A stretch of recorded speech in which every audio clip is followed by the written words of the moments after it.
Almusal o hapunan? Kung meron kang pipiliin, ano ang pipiliin mo?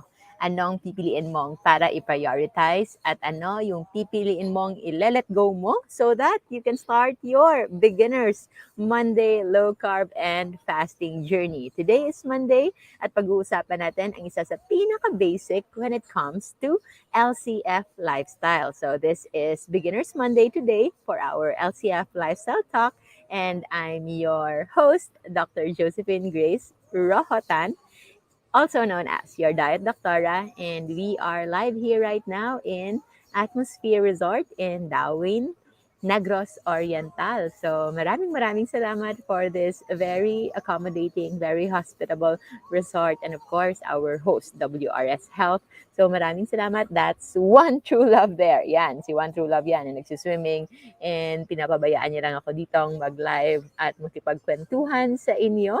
So, almusal o hapunan? So, if you are wondering sa mga baguhan pa, bakit hindi kasali yung lunchtime?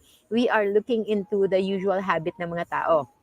So generally, especially us in the Philippines, we grew up having breakfast or almusal and then pananghalian, lunch, and also dinner, hapunan. And when it comes to intermittent fasting, we want to extend our overnight fast. So ano yung overnight fast? Yun yung panahon na tayo ay natutulog and we are not eating, we are not consuming anything na merong calories. Research show na kung ma-extend pala yung fasting natin, ay mas magiging mabuti ito para sa ating kalusugan. Yung pagtaas ng ating blood pressure, yung pagtaas ng ating blood sugar, pati yung mga pananakit natin sa katawan, those are signs of inflammation, and those inflammation can actually be lowered when we do at least 12 to 14 hours of fasting every night. So kung yung last na hapunan mo is nasa 8 in the evening, 8 p.m., so you can already have your breakfast after 12 hours. So that's 8 in the morning. And yun nga, based sa mga bagong mga studies ngayon, they've seen na maganda pala if we are able to extend it, especially kung meron tayong mga tabang pwede pang tunawin sa ating katawan. Some are not really fat, thin yung kanilang mukha, maliliit yung braso, yung legs, pero yung tiyan medyo malaki. Yung iba meron ding fatty liver, yung iba merong mataas na triglycerides and VLDL, and you can see that those are actually extra energy sa katawan na pwedeng tunawin para maging energy at para malinis na rin yung whole system natin. So, fasting, pag-aayuno is cleansing. Literal yan na nagke-cleanse ng ating mga extra baggage sa ating katawan. And the moment they are already used up, magagamit sila as energy sa times na hindi tayo kumakain.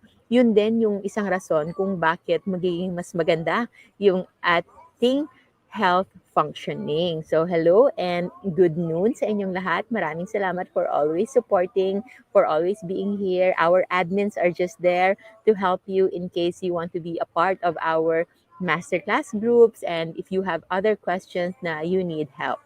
So, moving forward to our Beginners Monday, bakit hapunan at bakit almusal yung pipiliin ninyo?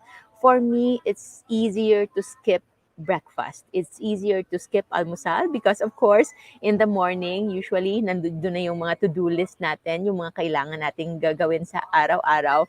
And then when you already are in your head in the game, that time, mas maganda yung productivity. I always find myself more productive if I wake up early and do the things that I need to do. And comes midday, lunchtime, parang tapos na yung 80 to 90% of the things that I should be doing. So, kakaunti na lang yung kailangan kong gagawin and I can tend to relax on the remaining half time of the day. So, I usually skip breakfast and it's because also kapag dinner time na, hapunan na, it's when most of the families are available and we enjoy the time together eating as a family and we make it as a celebration kahit sa araw-araw. So we always look forward to our dinner.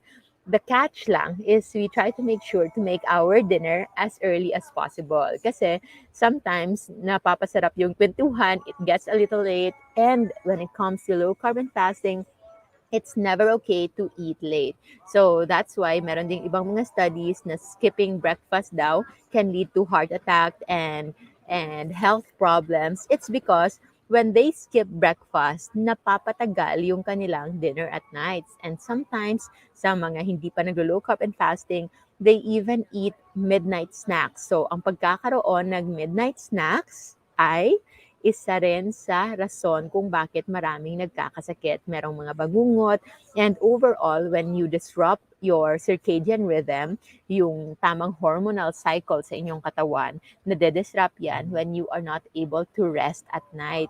At hindi makaka-rest and recover yung katawan ninyo if your body is busy digesting the foods that you've been eating. That's why ideally, bago matulog, at least 4 to 6 hours of time muna before your last meal. So if you plan to sleep around 10 in the evening, dapat by 6 o'clock pa lang tapos na kayong kumain.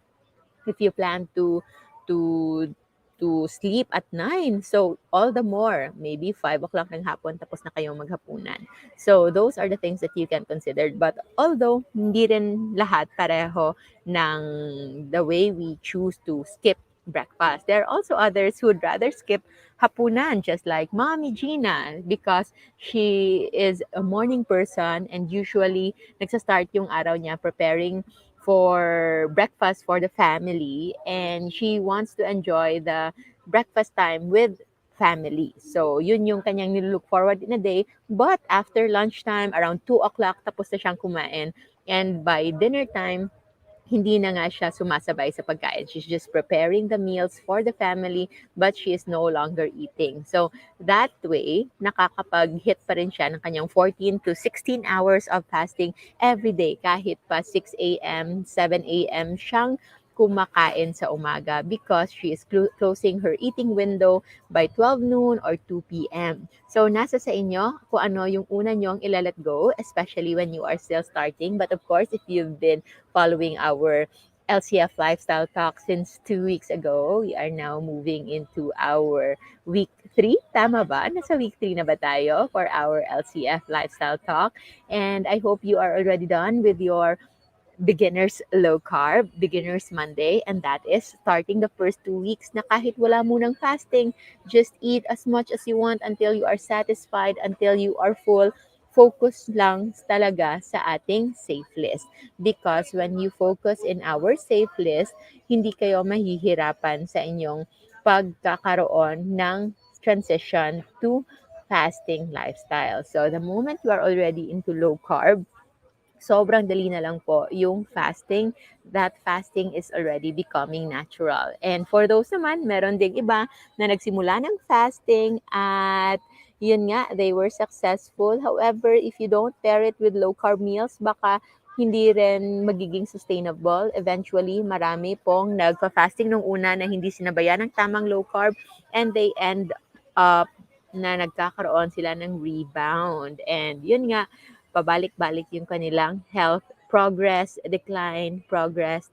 So, hopefully, this time you are going to sustain your low carb and fasting journey by first, unahin muna ang paglo-low carb and stick to the safe list atin, hashtag JGC Rojo Food List. Titingnan nyo lang yan and try to scrutinize it one by one. Check the JGC Rojo Food List and focus on the safe list for the next 2 weeks at least. And then for food inspirations, kung nahihirapan kayo, paano ba bang simula ng low carb, ng walang rice, ng walang tinapay, ng walang pasta, you can join our free Facebook group, Life Without Rice. Nandyan yan, everyday meals ng mga kapwa Pinoy natin and everybody else around the world na nag-i-inspire ng kanilang daily simple meals of low carb. No rice, no pasta, no regular breads, but very sumptuous, sobrang sarap, sobrang dali rin. Sa mga concerned when it comes to budget,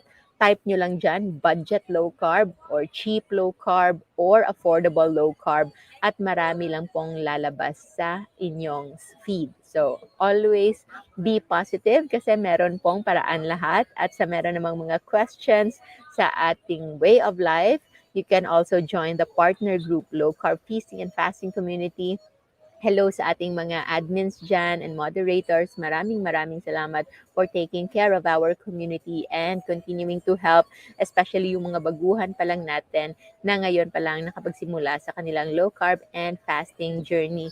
You can print this food list sa ating website, and this is a PDF file na pwede nyo pong i-print. So maraming salamat everybody. I hope you will be able to make up kung ano yung isi-skip ninyo, almusal o hapunan.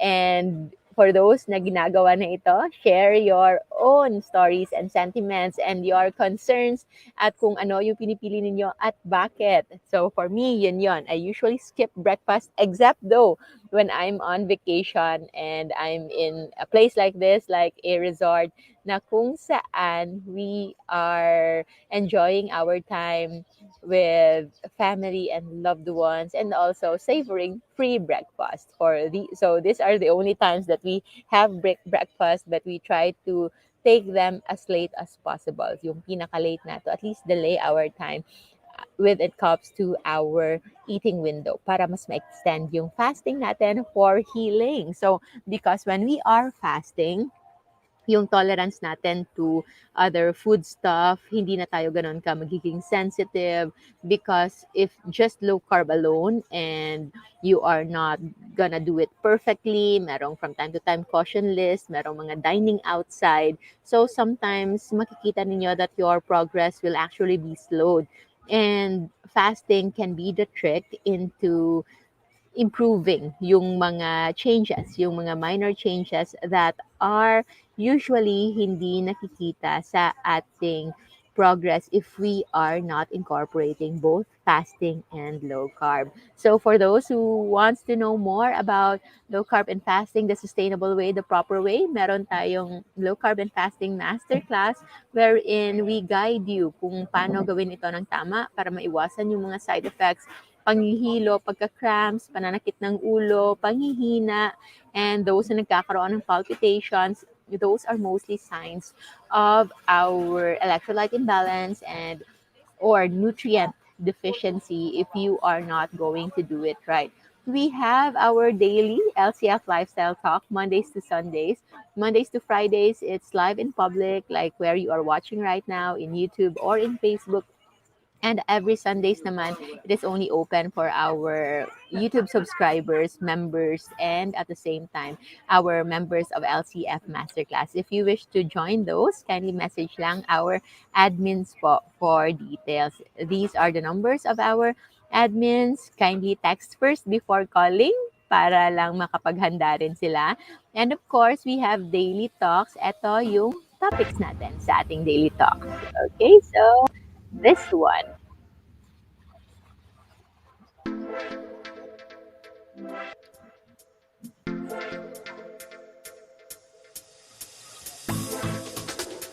So thank you so much everybody. Hope to see you again next time. And of course, para sa mga sasali sa ating National Low Carb Day on December 4, 2022, I hope to see you there.